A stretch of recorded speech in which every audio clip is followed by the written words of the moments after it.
Copper Gaban est le protecteur d'Elbaf et qu'importe la menace, le ministre de l'amour peut la gérer, sauf si c'est son cœur qui est pris pour cible.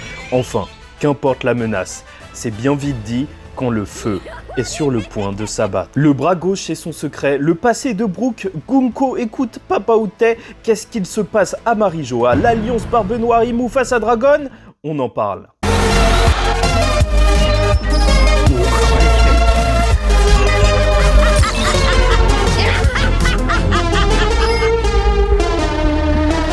Mesdames et messieurs, ici Chage et on se retrouve aujourd'hui pour la review du chapitre 1149 de One Piece. Le titre est Une seconde. Est-ce que c'est le laps de temps pour toucher les chevaliers divins ou le temps de possession de Imu? Non, pas vraiment, mais c'est le temps pour que tout bascule. Dans tous les cas, une page couleur nous est offerte cette semaine, des Mugi avec Bonnie et Lilith, notons-le, en version made japonaise dans un café, ok. Certains sont plus excités par ce color spread que par le chapitre et ça fait peur.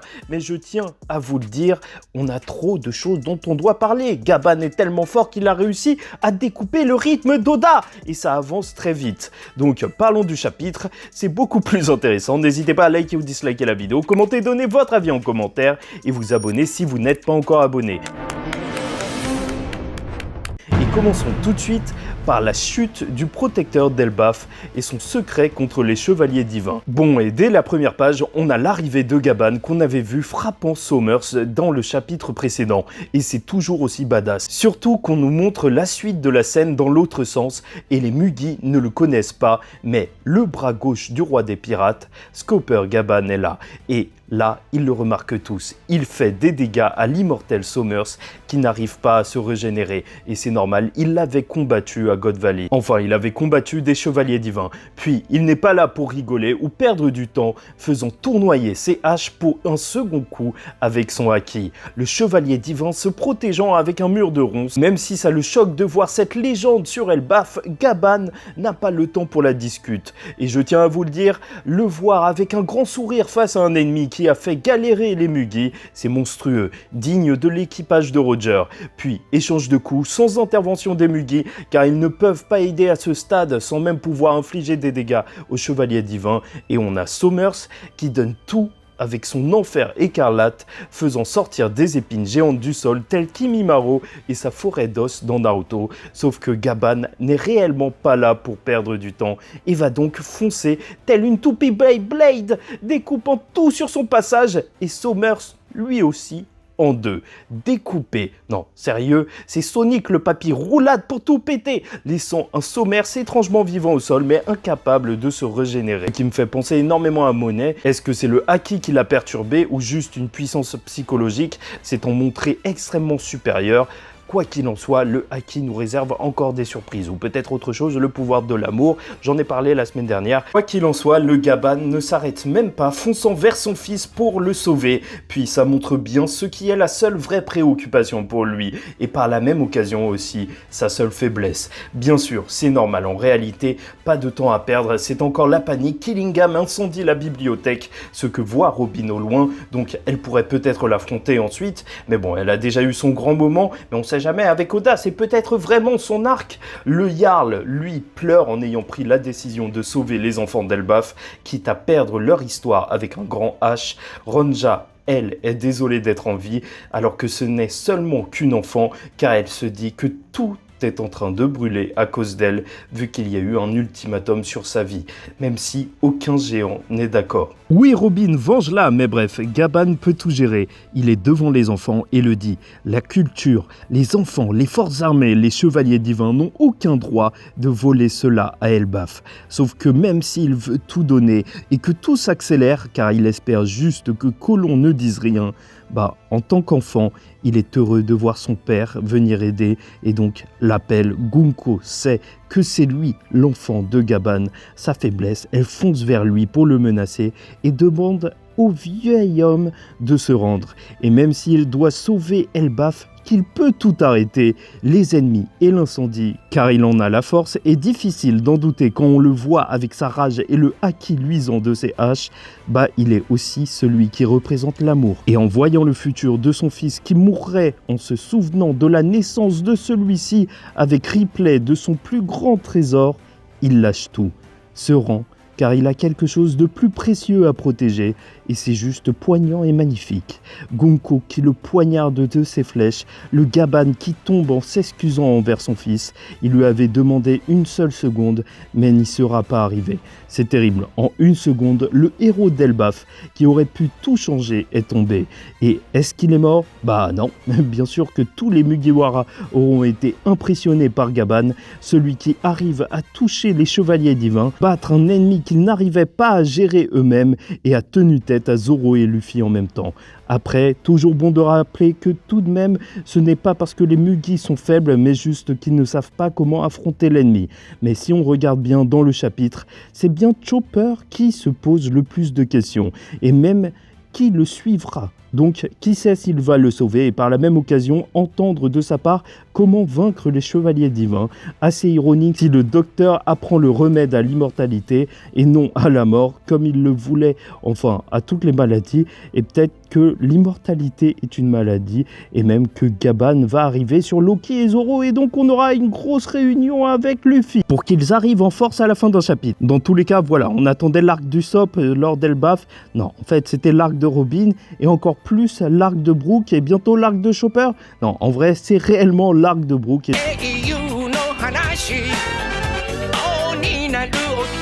Justement, parlons alors des théories sur Brook, le papa. Franchement, le chapitre aurait pu s'arrêter là, la légende de Gaban qui aurait pu tous les vaincre, mais en entendant Colon appeler son père, Gunko a eu un souvenir où elle disait papa et semble avoir été enfant aux côtés de Brook qui voulait devenir pirate dans le futur. Le passé de Brook est donc réellement mis sur le devant de la scène et c'est génial. On en parlait de son possible lien avec elle et il semblerait qu'elle vient tout juste de se souvenir de ça et que le squelette avait déjà, lui, des soupçons. Et pour vous dire la vérité, j'ai deux théories. Soit tout simplement Brook est son père, mais bon, est-ce que ça ferait pas un petit peu trop alors qu'on a eu Bonnie et Kuma lors de l'arc précédent, là Saul et Robin en quelque sorte, une autre relation paternelle, ça ferait peut-être un peu beaucoup.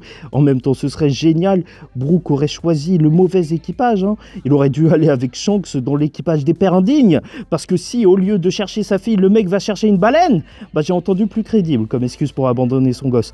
Et donc, deuxième théorie, plus mystérieuse celle-ci, étant donné qu'en réalité on ne sait que très peu de choses du musicien, et ça ne pourrait correspondre qu'à une chose que l'on connaît déjà, un souvenir probable de la fille de Yorkie, son ancien capitaine. Pourquoi je dis ça? C'est que le surnom de son ancien capitaine était Calico, qui est une sorte de bandage dur, et elle a le fruit du bandage. Il semblerait qu'on pourrait trouver un lien. Et je vous rappellerai qu'en plus, il y avait une intrigue à ce niveau-là pour Brook qui n'était pas résolue, étant donné qu'il avait les dernières volontés de son équipage à transmettre, et alors que l'arc d'Elba fait l'arc des histoires, de la transmission même, qui est perdue avec la bibliothèque incendiée, peut-être que Brook devrait transmettre quelque chose à Gunko de poignant. Enfin bref, n'hésitez pas à me dire ce que vous pensez de Brook, papa ou ami du papa.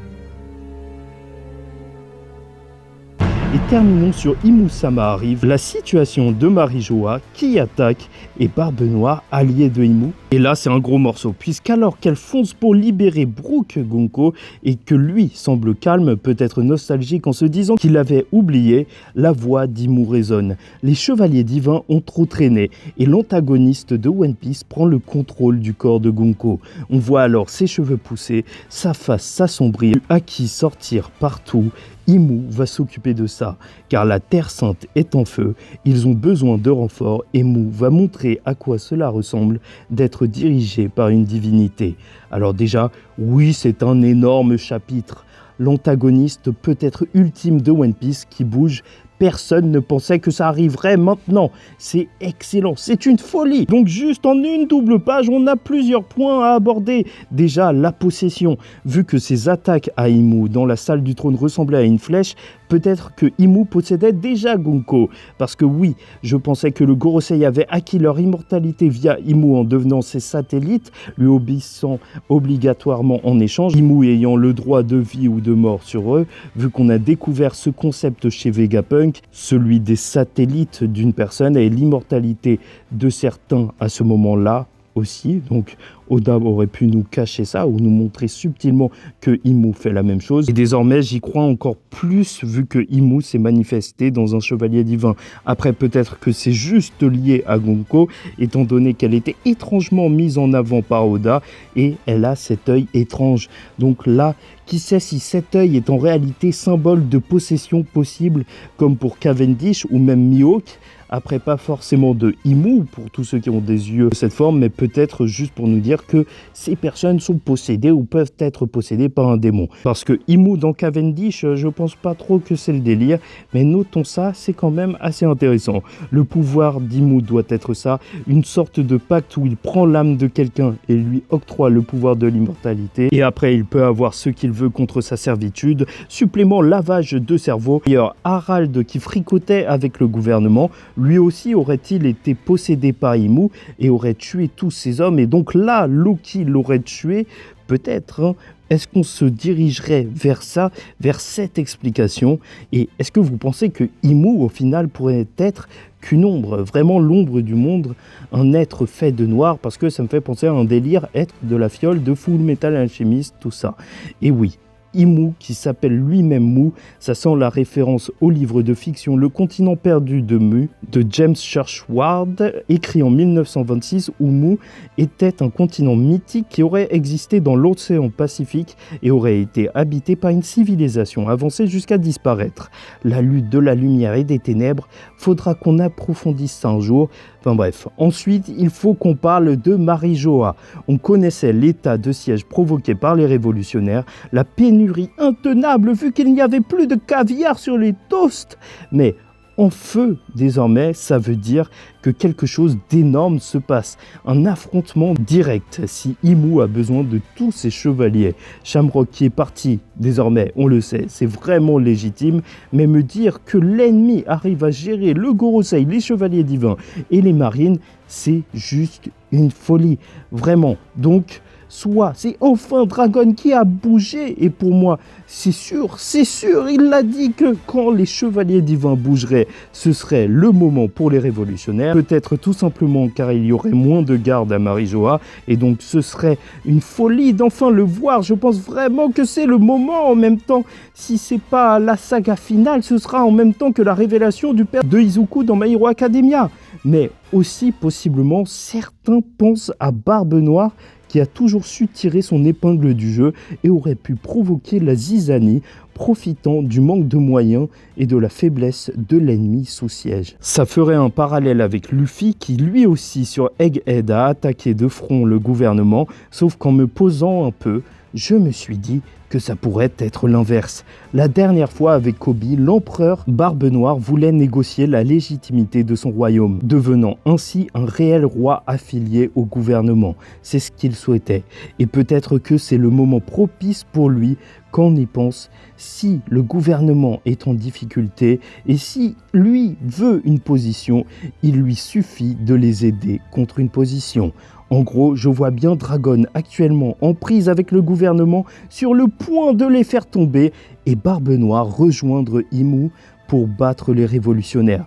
Et entre nous, c'est un des seuls moyens crédibles pour moi pour que Dragon ne réussisse pas son coup. Il a passé 5000 ans, façon de parler bien sûr, à préparer son plan. Et One Piece va pas se terminer aujourd'hui. Donc il ne peut pas battre Imu là, et même tout le gouvernement.